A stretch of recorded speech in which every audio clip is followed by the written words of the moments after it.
Hello guys, welcome to Prep and Peace। Question number 21 क्या बोलता है कि A and B can complete a piece of work in 20 and 30 days respectively. A worked alone for 4 days and B together with C completed the remaining work in 18 days। अब C को introduce किया यहाँ पे। In how many days will C alone complete the work. तो A और B पहले था तो उसी के अकॉर्डिंग हम चलेंगे। ए 20 दिन में, बी 30 दिन में। इसका एलसीएम निकाल दिए तो 60 हो गया। अब 23 जा 60 और 32 जा 60। अब क्या बोला है कि ए वर्कड अलोन फॉर 4 days, 4 दिन ए अकेले काम किया, तो 3 इफिशियंसी, 4 दिन काम किया तो 12 काम कर दिया, तो 12 माइनस कर दिए तो कितना हो गया 48। अब हमको क्या बोल रहा है कि बचा हुआ जो काम है यानी जो 48 काम है उसको बी और सी साथ मिलके कर रहे हैं। तो बी प्लस सी 48 काम बचा हुआ है और एफिशिएंसी 2 है बी का। सी का एफिशिएंसी पता नहीं है तो उसको एक्स मान लेते हैं। तो 2 + x मिलके कितने दिन में कर ले रहा है 18 दिन में। तो यहाँ से काटने के बाद हमको क्या पता चल रहा है कि सी जो x है उसका वैल्यू क्या आएगा 8/3 - 2। यहाँ से इसको सॉल्व किए, ये 2 + x को उधर ले गए, 3 को इधर ले गए, 8/3 हो गया और 2 माइनस कर दिया तो x का वैल्यू आ गया कितना 2/3। यानी c का एफिशिएंसी हमको पता चल गया क्या है 2/3। तो c अकेले कितने दिन में करेगा पूरा काम को। तो पूरा काम है 60, तो 60 ले लिए डिवाइडेड बाई 2/3। ये 3 ऊपर चला गया 180 हो गया डिवाइडेड बाई 2 यानी 90 डेज आंसर। आगे बढ़ते हैं नेक्स्ट क्वेश्चन पे। अब A can paint a house in 45 days. A किसी घर को पेंट कर देता है 45 दिन में। And B can do it in 15 days. B बहुत फास्ट करता है, 15 दिन में कंप्लीट कर देता है। अब with C he did the work in just 5 days. C के साथ मिलकर वो कितने दिन में करता है 5 दिन में। यहाँ क्वेश्चन में थोड़ा सा ट्विस्ट है, मतलब समझने में थोड़ा प्रॉब्लम हो रहा है। अब सी के साथ कौन मिलके कर रहा है, ए मिलके कर रहा है, बी मिलके कर रहा है या तीनों मिलके 5 दिन में कर रहा है, ऐसा थोड़ा कन्फ्यूज़न है। ठीक है, then in how many days C alone can do the work. ऐसा कन्फ्यूजन यदि एग्जाम में आ जाता है तो हम लोग दोनों क्राइटेरिया चेक करेंगे। तो क्राइटेरिया 1 में हम क्या मानेंगे कि ए 45 दिन में, बी 15 दिन में, और हम मान के चल रहे कि विथ सी जो बोला है ना, इस स्टेटमेंट को मान के चल रहे कि ए और बी भी पहले से है, तो ए बी और सी मिलके 5 दिन में। तो यहाँ से एलसीएम लेंगे 45, 45 1 जा 45, 15 3 जा 45 एंड 5 9 जा 45। अब यहाँ पे हमको पता चल गया कि ए और बी मिला के एफिशिएंसी कितना है 4, तो सी अकेले कितना हो जाएगा 9 में से 4 माइनस करेंगे तो सी कितने दिन में काम करेगा 45 है टोटल वर्क डिवाइडेड बाय 9 - 4 यानी 5, तो 9 डेज आ रहा है। ठीक है, ये तो पहला तरीका हम एज्यूम किए कि ऐसा होना चाहिए। तब दूसरा मान के चलते हैं कि ए 45 दिन में, बी 15 दिन में।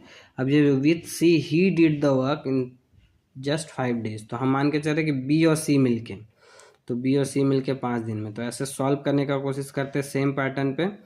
तो सी आ जाएगा 9 - 3, तो इस केस में आ जाएगा 45/6। नॉट इन ऑप्शन, ऑप्शन में है ही नहीं ऐसा आंसर। तो हाँ, यही वाला जो क्राइटेरिया है वो क्या हो जाएगा सही हो जाएगा। ठीक है, चलिए आगे बढ़ते हैं नेक्स्ट क्वेश्चन पे।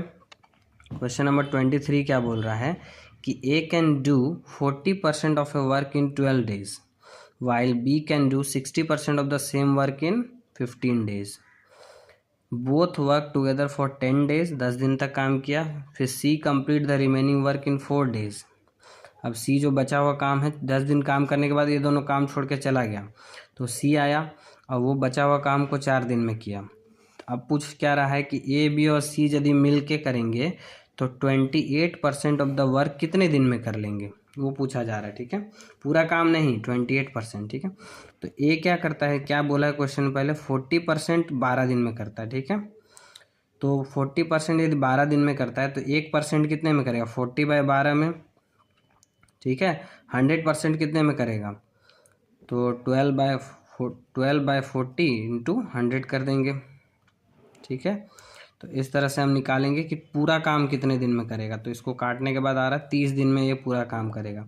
सिमिलरली दिया हुआ है 60% 15 दिन में करता है, तो 15 दिन में 60% 15 दिन में करता है, तो 1% कितना में करेगा 15/60 में। 100% काम कितने में करेगा 15/60 इंटू 100 में। तो यहाँ से काटने के बाद क्या आ रहा है कि बी जो है पूरा काम कब करेगा 25 दिन में करेगा। अब सेम क्वेश्चन बन गया 30 और 25 का एलसीएम ले लेंगे 150 आ जाएगा। 35 जा 150, 25 6 जा 150 हो जाता है, ठीक है। अब ये दोनों मिलके कितने दिन तक करते हैं, 6 और 5 मिलके 11 हो गया, 10 दिन तक करते हैं। तो 11 गुना 10 110 हो गया। तो इतना काम हो चुका है, इसको माइनस करेंगे, बचा हुआ काम कितना है 40। अब सी क्या बोल रहा है कि सी उस काम को 4 दिन में कर देता है। तो 40 काम को सी 4 दिन में करता है, तो इफिशियंसी सी का कितना हो गया 40/4, यानी 10 इफिशियंसी हो गया। हम लोग बेसिक फार्मूला हमेशा याद रखेंगे, ठीक है। Time is equal to work by efficiency. तो efficiency is equal to work by time. तो यहाँ से आ गया 10 डेज। तो A plus B plus C जो है वो कितने दिन में करेगा, 28% ऑफ द काम। तो 28% ऑफ टोटल वर्क कितना है 150। तो यहाँ से काट उठ के हम क्या निकाल रहे हैं, नीचे क्या हो जाएगा आपका इफिशियंसी में 5 6 और 10, ये तीनों ऐड करेंगे तो ऊपर आया 42, नीचे 21, यानी 2 डेज में ये लोग 28% काम निपटा देगा तीनों मिलके, ठीक है। आगे बढ़ते हैं, ये आज का लास्ट क्वेश्चन है 24 नंबर। ये क्या बोल रहा है कि if 20% of a certain work is done by A and then remaining 80% of the work is done by B, the total time taken to complete the work is 20 days. मतलब यदि 20% काम ए करता है और 80% काम बी करता है तो 20 दिन में काम खत्म होता है। दूसरा केस क्या बोल रहा है कि if 20% of work is done by B and 80% is done by A. 20% अब बी कर रहा है, उल्टा हो गया, कम काम अब बी कर रहा है, ज़्यादा काम ए कर रहा है। तो टाइम कितना लग रहा है 50 दिन। टाइम कितना लग जा रहा है 50 दिन। तो इन हाउ मेनी डेज, अब पूछा क्या गया है कि ए अलोन कितने दिन में करेगा और बी अलोन कितने दिन में करेगा, ये पूछा जा रहा है, ठीक है। तो एक परसेंटेज का जो बेसिक फंडामेंटल्स वाला वीडियो है उससे हम लोग क्या देख सकते हैं कि परसेंटेज को रेशियो में कैसे निकालते हैं। सिंपली करना क्या है, 20/100 लिख के काट देना है। तो 20% को 1/5 बोल सकते हैं और 80% को 4/5 बोल सकते हैं। तो ए अपना कितना लगाया 20%, यानी 1/5 of A plus 4/5 of B मिला के कितने दिन में हो गया काम 20 दिन में। सिमिलरली 4/5 ऑफ ए और 1/5 ऑफ बी मिला के कितना हो गया 50 दिन लग गया इसमें। तो अब यहाँ से 5 एलसीएम लेके इस साइड ले गए तो ए प्लस 4b बराबर 100, और इसमें भी 5 एलसीएम लेके इस साइड ले गए तो 4a प्लस बी बराबर 250। अब यहाँ क्या देख रहे हैं, यहाँ एक गो ए है, यहाँ पे 4 गो ए है, 4 से मल्टीप्लाई कर दी इस पूरे इक्वेशन को तो क्या बन गया 4a plus 16b is equal to 400। अब इस इक्वेशन में से इसको माइनस करेंगे तो 4a कट जाएगा, 16b में से एक बी माइनस हो जाएगा तो कितना बचेगा 15b। 400 में से 250 माइनस करेंगे तो क्या बचेगा 150। तो b यहाँ से कितना आ जाएगा 10, b क्या आ गया 10। और a कैसे निकाल लेंगे, यहाँ b यदि 10 रखेंगे तो उस साइड जाके माइनस हो जाएगा, यानी 240 डिवाइडेड बाय 4, तो यानी क्या हो जाएगा 60, ए का वैल्यू 60।